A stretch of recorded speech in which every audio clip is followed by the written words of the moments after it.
বান্দরবানে পাহাড়ি এলাকায় অবাধে পাথর তোলার কারণে ভূমিধসের পাশাপাশি পানির সংকটের আশঙ্কা করছে স্থানীয়রা।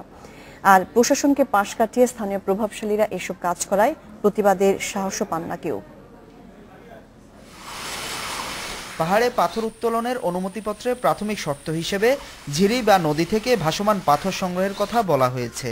তবে বান্দরবানের বিভিন্ন খাল ও নদী থেকে এই নিয়ম না মেনে মাটি খুঁড়েই তোলা হচ্ছে পাথর। জেলার ক্রাইদংঝিরি, তৈনখাল, ফাঁসিয়াখালী ও টঙ্কাবতী নদীতে অবাধে চলছে পাথর তোলার কাজ। আর এতে মারাত্মক বিপর্যয়ের মুখে পড়ছে পরিবেশ। ইতোমধ্যে শুকিয়ে গেছে বেশ কয়েকটি ঝিরি। তো গ্রীষ্ম মৌসুমে এমনিতেই আমাদের পানি সংকট থাকেই সবসময়। আর এই পাথর তোলাটা যদি আমরা বন্ধ করতে না পারি তাহলে আগামীতে বড় আকারে ধারণ করবে এই পানি সংকটটা।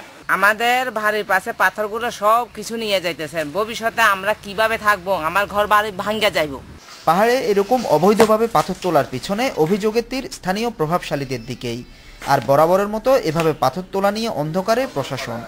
অনুমতিপত্রের পেছনে শর্ত দেয়া থাকে, সেখানে স্পষ্ট উল্লেখ থাকে যে মাটি খুঁড়ে কোনো পাথর উত্তোলন করা যাবে না। এমনটা চলতে থাকলে পরিবেশের ভারসাম্য নষ্ট হবার পাশাপাশি পাহাড়ে বিভিন্ন ঝিরি ও নদীর উপর নির্ভরশীল প্রাণীগুলো বিপর্যয়ের মুখে পড়বে বলে মনে করছেন বিশেষজ্ঞরা। Independent news.